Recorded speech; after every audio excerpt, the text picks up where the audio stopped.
My name is Sarah Dodge, and I am a certified infant swimming instructor with drowning prevention. I teach babies 6 months and up to self-rescue from accidental falls in the water. I also teach them to become very strong swimmers. They can independently swim. Then when they need air, it's a muscle memory that they roll their shoulders over and they float in the water. And then they rest and they breathe. If they are old enough, they will flip back over and go to the stairs or the wall. That's what I teach them.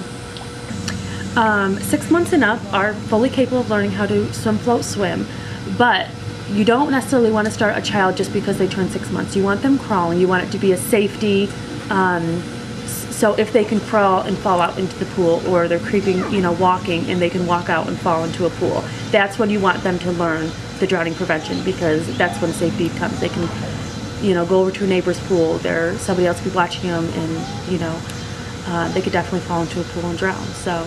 So what happens after they've had these courses and they've done the drowning prevention is, instead of sinking, when they go in, they have the muscle memory to come back up and float. Even if they're fully clothed, shoes on, everything, they will float and self-rescue.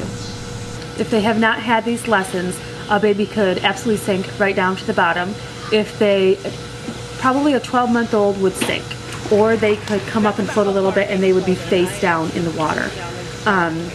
Or they would sink if they have learned a little bit of treading water from having water wings on or whatever. They might be able to tread for like 1 second, get a breath, go back down, maybe come back up for another breath, and then usually they sink immediately right after.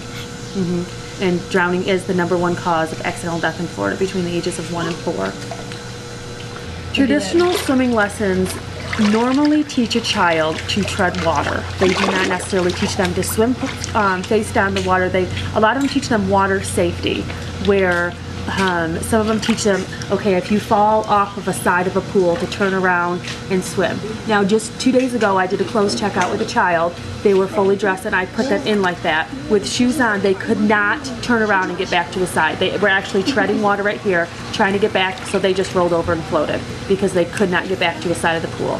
So now let's say they fall off a boat and there's no side of the pool to get back to. Let's say they fall off of a dock and there's no side, or a diving board.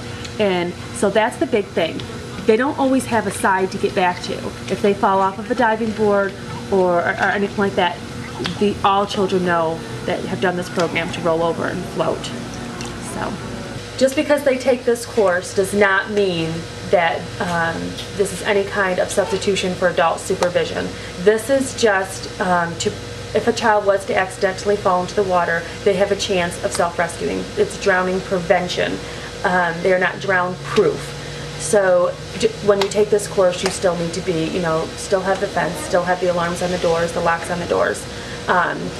Along with drowning prevention with this program, they also want to be very, very strong swimmers, so you have a very fun summer swimming all around with your child, having them jump into you, and just having a lot of fun in the pool.